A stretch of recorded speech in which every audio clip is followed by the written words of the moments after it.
In my So Frugal vlog, I found some free patterns that I thought you could make to wear on a cruise and showed you some possible fabric. I'm now back from my cruise, so I thought I'd tell you what they really wore. And I've found you some ready-to-wear styles that illustrate what people did wear on the cruise, and some patterns, some of them free, some of them not, and some fabric choices so that you can sew up your own style for a cruise. Welcome back to Cruise Fashion Part 2. Hi, my name's Laura and this is my channel, So Very Laura. So as I said, I'm back from my cruise and I took careful note of what people were actually wearing. So I've found you some ready-to-wear styles, which I'll pop up here with a little acknowledgement of where they're from. And then also gone out and looked up some patterns that I think would enable you to sew those kinds of styles. And I found you some fabric as well. So I'm not going to go into detail about the sizing on every pattern. All the patterns I talk about will be linked down below, and all the fabrics, so you can go and have a look later. Otherwise we'll be here till I go on my next cruise, and I haven't booked one yet. So let's get started. Apologies if I keep glancing down. I've got my iPad here with some notes on it. So let's get started with dresses. And in terms of day dresses, the thing I really noticed was people wearing white broderie anglais dresses, you know, the kind of fabric with holes in cotton, because obviously it's nice and light in a warm climate. And some of the dresses were tiered, some of them weren't, some of them had puff sleeves, some of them didn't. So I found one from Jo Brown's, which is similar to some of the ones that people wore. And then I've got a couple of patterns for you, depending how embellished you like your day dresses to be. So the first one is the Stylark Hope woven dress. So I'll put a pic up of it here. I'm deliberately sitting to one side so you can have all the pickies. And as you can see, this one's fairly plain, but it's nice and loose and would look lovely sewn up in a broderie anglais. And my second one is the Cashmerette Roseclair dress, which is a little bit more embellished in that it's got tiers on the skirt and has bust cups. So I've put that one in as well as an alternative, and that one's got V-neck. And the fabric I've found is from Pound Fabrics, and it's described as small daisies, white embroidered fabric. Again, I'll put a picture up, but don't go on Pound Fabrics and look at broderie anglais. If you hit the link down below, it'll take you straight to the page. But if you search on broderie anglais, it doesn't come up. So no idea why, but anyway, it is broderie anglais pretty much. So that is my first pick for these white dresses, and they were everywhere. And some people wore them in the day, some people wore them in the evening, and really they carried you right through because it was a hot cruise. And also there were 2 formal nights, I think. So that would be a really good pick for a nice, bright, breezy dress to wear during the day or in the evenings. Next, shorts. Now, I don't know if this is a kind of throwback from previous years, but I saw a lot of paper bag shorts around on adults and children. So I found a pair here, which is the New Look paper bag waist shorts. Now, the ones I saw tended to be in denim, and I found a pattern from a new to me pattern company, and this is the new Red.com from Australia, and these are the Willow shorts. And I found these because the pattern designer was looking for someone to test a different pattern, a top, and I had a look at the site and thought, yeah, I really quite like what she does. And I didn't get chosen, but she sent me a really lovely email, and I went back and said it would be really helpful if I could have some feedback, please, as to why I wasn't selected. And she actually bothered to write back, which I thought was really nice. So yeah, and I really genuinely like these shorts, and they fit in with the style. And I thought that you could make these in a sort of mid-wash denim. That's the kind of thing I saw, the sort of not indigo, but not really pale either. And I found an 8-ounce denim from Jenny Stitches, which I think would work really well. So that is linked down below too. On to trousers, and again, because I saw these you know, on casual nights as well as during the day, so I've sort of put them in the day-ish bracket, but you could perfectly well wear them in the evening. And I've gone for kind of wide leg crop trousers. That, I mean, there weren't just wide leg trousers around. I did see some barrel leg ones, but I saw quite a few people wearing sort of crop trousers quite often during the day. There's a thing on ship where people do a mile round deck, and you would see people kind of stomping round, you know, in trainers and crop trousers and a t-shirt. So I've gone for the ready to wear, just to illustrate. I've found a pair from Marks and Spencer, which are made in a lyocell rich fabric. And to make these, I've gone for well, it's kind of free. It is free because you can download it for nothing. It's one of the Peppermint patterns, early patterns. So you can also make a donation if you wish to. And it's actually made by the designer in the folds, and it's the Peppermint wide leg pants pattern, which if you've been following So Frugal for a number of years, I'm sure you'll have seen it before. But, you know, it's an oldie but a goodie, and I think it would go really well. That's actually got a fly zip. Some of the ones that I saw had an elasticated waist. But in terms of the actual overall shape, I think that would work really well. And I found another fabric from Pound Fabrics, and that's it's a cotton fabric, but it's linen textured looking. So it's nice and light. It'll have the look of linen, but hopefully it won't crease in the way that linen does. And I've put a picture up of it here, and I think I picked a nice bright teal, but it comes in all sorts of different colours, so I'm sure you'd find one that you liked.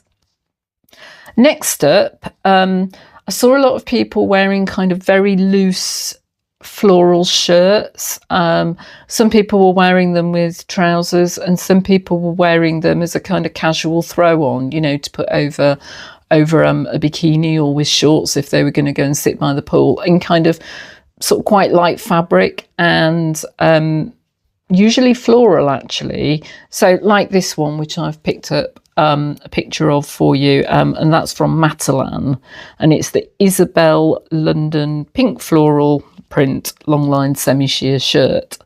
So I found two patterns that you could use to make this. The first one is the Closet Core Patterns Jenna shirt, and I've put a link to it from the fold line, and I think this is great, and I'm really tempted to get the pattern actually, because it is really nice and long and oversized.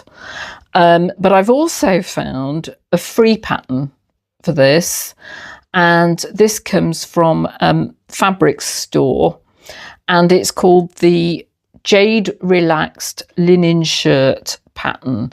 So I've linked them both down below. Yeah, I think, you know, if you made this in a floral fabric, you would be bang on trend, and it's the sort of thing, and hopefully most of these things are, with the possible exception of the evening dress stuff, that you could happily wear around the UK on a hot day. And it has actually been quite hot, but it is going to cool down because we're just coming into bank holiday weekend, and it is going to cool down a bit, but it's still going to be sunny, so that's nice. And for this, I've found a couple of fabrics from Pound Fabrics again, and one of them is called a colourful marble faux silk fabric, but it's actually viscose.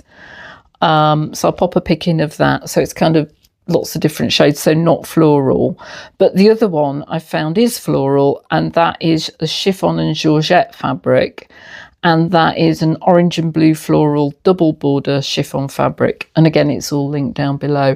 But I think those sorts of tops are really practical just to wear, you know, if it's really hot, as long as you get something that's reasonably breathable. So I would probably go for a viscose. I think I wouldn't want to go with anything massively polyester. Okay, so let's look at what people wore in the evening now. So I saw a lot of people in kind of lacy style mini dresses. So I'll put a picture up here. Some people had sleeveless ones, and this one is the floral crochet mini dress from Mint Velvet. Some people had some with sleeves as well, kind of lacy with sleeves. So I've found a pattern from Simplicity, which is Simplicity S8590. And I think this would work really well because it's for a knit fabric. And so therefore it's got the kind of clinginess and the stretch.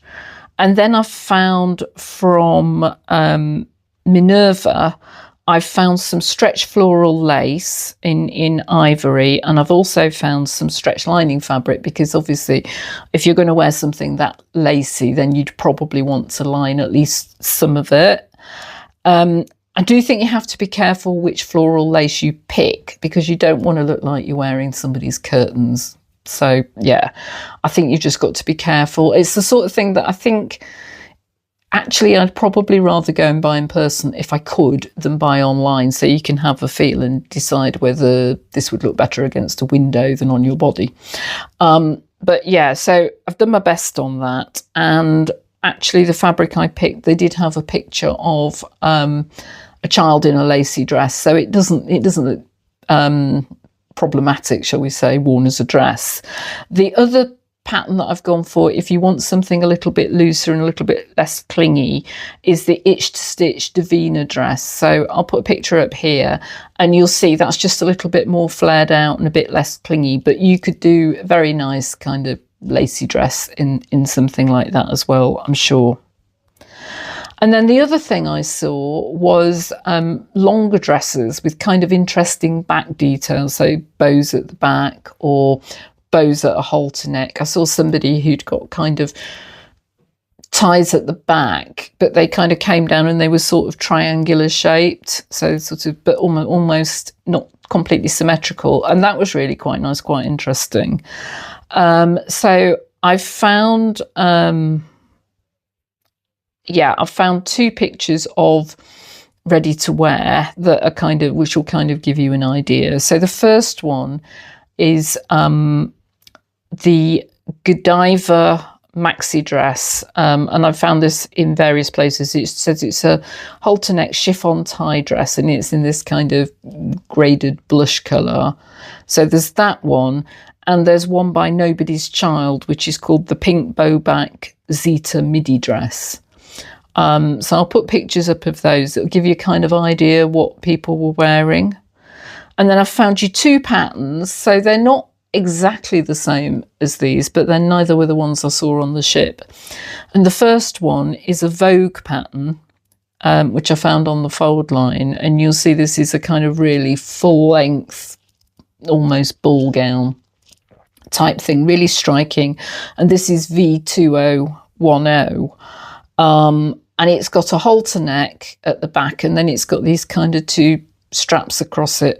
But I'm sure you could do some tweaking of the pattern, so you could put a bow on the halter neck, even if it was just pre-tied and then sort of sewn on, or you could maybe put bows down on the bottom where the straps are shown across the back. And then the second one I've gone for is a Vicky So's dress. It's called the Uni dress. And you'll see again, it's got, well, this one's got enormous big puff sleeves. It is shorter, but you could obviously lengthen it. And that's got a bow lower down on the back. So I thought both of those would work. And I found one fabric, which is a taffeta from Minerva, which comes in loads and loads and loads of different colours. But obviously it's got that bit of body in it, so that it'll hold kind of a bow, and you won't end up with droopy bow syndrome, if that's a thing. I don't know if it's a thing. Yeah, and I've picked, if I had to say one colour apart from white that I saw a ton of on the ship, it would be green. So I've gone for it in this kind of emerald green, and there are other shades of green available in it, but it comes in whatever colour takes your fancy. So again, it's another reason I picked it, because it's got a nice wide choice of colours, if that's something that you would want to go for. We are getting there. Sparkly top is next. So I talked about trousers last time, and pretty much, I think you could get away with the pattern that I wore, talked about last time, the free pattern, black trousers. And I did see people wearing trousers with sparkly tops. And so I have found one which is in green again as a ready to wear, and that's from Coast Fashion, and it's called the Yumi Green Sequin Top with fluted sleeve. And so, yeah, that's fairly typical of what was worn. And in terms of patterns that you could go for, there is the twig and tail. If you watch Sam Sequin Girly, who has been doing a whole series of tops and sleeves, she's been talking about this pattern which she uses as her kind of base to put sleeves onto. And this is the Vista top. And I think that this would look absolutely on the money. I think all you'd have to do with the basic Vista top is just not put the elastic in the sleeve at the bottom, and you'd pretty much have the Coast top. And for fabric, I've gone back to Jenny Stitches, who's got a couple of fabrics which are kind of sequin sewn over polyester. So the picture I've got is of a black gloss one, but there's also a really multicoloured spangly one on there as well. Obviously, there's not as much around with sequins at this time of year, but yeah, I think that one would work nicely. Last up are jumpsuits, and I did see people wearing jumpsuits in the evening. So I found an example here, again with green in it, and this is the Bernice jumpsuit from phase 8. It's called the Bernice print jumpsuit, and I've found a pattern which is, I'm really pleased with this. It's almost an exact dupe, but it has got a lot of different options in it as a pattern, so you get a lot of bang for your buck. And this is the ready to sew jazz jumpsuit dress and top, and there's loads and loads and loads of different options, but the picture I've put up is the one that I think goes best with the certainly the phase 8 style of jumpsuit. And the pattern advises that you go for something fairly drapey to make it in. So I've gone back to Minerva and I've gone for an exclusive viscose linen blend. So again, you get that drapiness, you get the linen look, but it's not hopefully going to crease if it gets hot. So if you're dancing or something, you're not going to feel overly creased and sweaty. And I found one in a kind of leaf design, sort of greens, various different shades of green on cream. But again, it's not cheap, the viscose linen blend. I think it's $24.99. Is it a metre, I think? I hope I've got that right. I'll check, I'll pop it down below. But they have got a ton of different designs of it. And even I noticed they've got a kind of graded plain. So it's like plain, but it goes from, I saw one that goes kind of from blue to green as you go across the width of the fabric. So that should be quite interesting. But yeah, I think hopefully, you know, if you wanted to make that, I'm sure you would find lots and lots of cheaper fabrics around. I just popped that in to give you a kind of idea and a bit of a flavour of what I found that people were wearing. So if you spent the entirety of this vlog thinking, what on earth is she talking about, cruise fashion? I will link my first part about cruise fashion, which was entirely free patterns and fabric from my stash. I'll link that down below, so do go and have a watch if you haven't already. That's been, I think, my most popular video ever, so I hope that you like this follow-up. If you do, please give me a thumbs up. If you're going on a cruise, please let me know if you're sewing anything for it. I know that some people commented last time that they were. I hope you found this useful, and if you'd like to see more of what I'm up to, then please do consider subscribing and hitting the notification bell so you don't miss anything from me. Next up should be my vlog about Sew April blouse. I've finished one blouse on time. I'm still making the other one, so I haven't got them both in for the challenge, but that's absolutely fine. I got one in and I thought that might be the case. but I am still making the other one, which is the one that I thought might be a little bit harder, but fingers crossed, so far so good. So I hope you have a lovely bank holiday weekend if you're here in the UK. I hope you have a great weekend wherever you are in the world, and that you are getting plenty of time to sew if that's what you want to do, and also that you are well. And I will see you very soon. Bye for now.